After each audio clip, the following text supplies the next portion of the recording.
두 도둑이 죽어 저승에 갔습니다. 한 도둑은 남의 재물을 훔쳐서 지옥에 갑니다.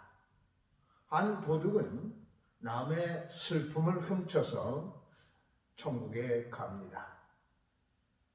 훔쳤다는 표현이 좀 그렇긴 합니다만은 어쨌든 남의 슬픔을 앗아간다, 남의 슬픔을 없애준다. 참으로 복된 일이 아닐 수 없습니다. 도둑이 아닌 거죠. 세상에 그를 뭐라고 하든지 간에 그는 도둑이 아닙니다. 이 땅에 무지개를 품고 살아가는 사람들이 바로 이런 사람들입니다. 무지개를 보기 힘듭니다. 공기가 오염됐다나 뭐 했다나 무지개를 보기 힘듭니다.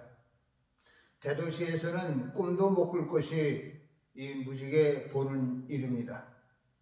그렇다고 해서 무지개를 포기할 수는 없습니다. 무지개 이미 우리에게 와 있습니다. 무지개가 이미 우리에게 와 있다는 그 말씀 자체가 우리를 설레게 합니다.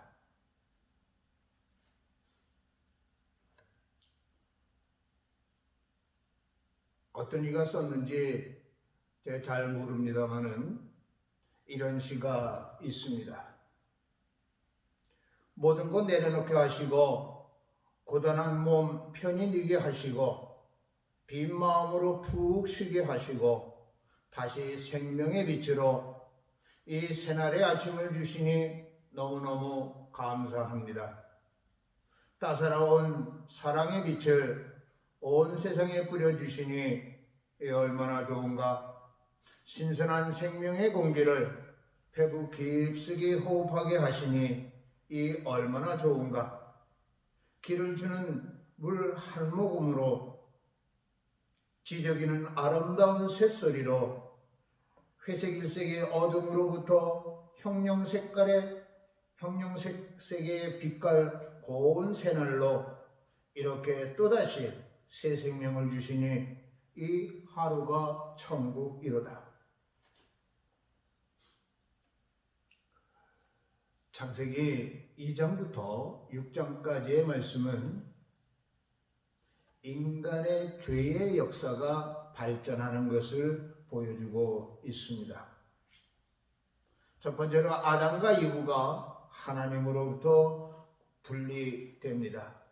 그 밑에 카인과 아벨에게 있어서는 골육 상쟁의 비극이 일어납니다. 형인 카인이 아벨을 죽이고 묻어버립니다.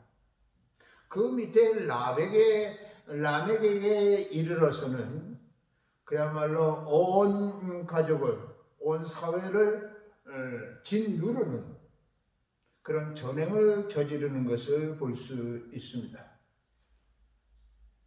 그래서 창세기 6장 5절 말씀 보면 이렇습니다.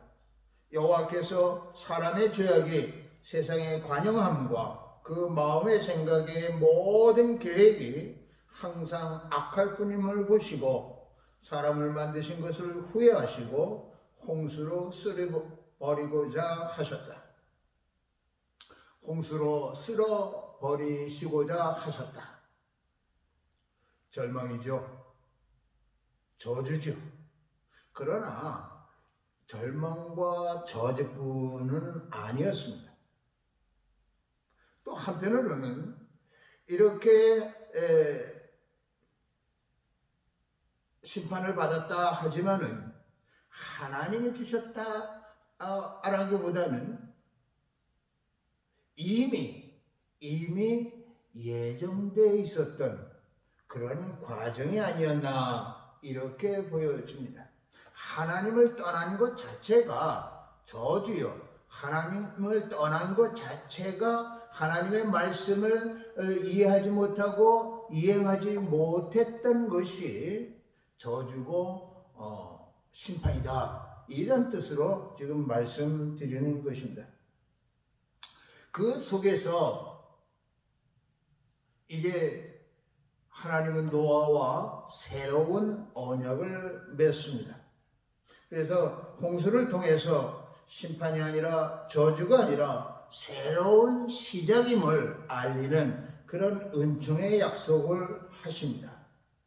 그것이 무지개입니다. 무지개는 절망 속에 핀 희망입니다. 슬픔 속에 핀 기쁨입니다. 고통 속에 핀 평안입니다. 하나님은 이 무지개를 우리에게 주셨습니다. 그리스도를 통해서 또한 우리에게 복음을 주셨습니다. 이미 우리에게 주셨습니다. 이것이 우리의 믿음입니다. 마가복음 1장 14절 15절은 이렇습니다. 요한이 잡힌 후 예수께서 갈릴리에 오셔서 하나님의 복음을 전파하며 이르시되 때가 찼고 하나님의 나라가 가까이 왔으니 회개하고 복음을 믿어라 하시니라. 돌아서라는 말씀입니다. 하나님으로부터 떨어졌던 그 모든 삶을 떨치고 하나님께 찰싹 붙으라는 말씀입니다. 복음은 이 모든 이들에게 무지개가 있음을 깨닫게 해줍니다. 그래서 우리는 이렇게 기도하고 노래합니다. 주의 진로가 나를 지도하시고 교훈하소서. 주는 내 구원의 하나님이시니 내가 종일 주를 기다리겠나이다. 여호와여, 주의 긍휼하심과 인자하심이 영원부터 있었사오니 주여 이것들을 기억하옵소서. 하나님이 주신 무지개는 우리의 슬픔을 가져갑니다. 그래서 기쁨으로 바뀝니다. 너와 나의 기쁨으로 바뀝니다. 하나님이 주신 무지개는 우리의 절망을 가져갑니다. 그래서 너와 나의 희망으로 바뀝니다. 하나님이 주신 무지개는 우리의 고통을 가져갑니다. 그래서 우리의 평안으로 바뀝니다.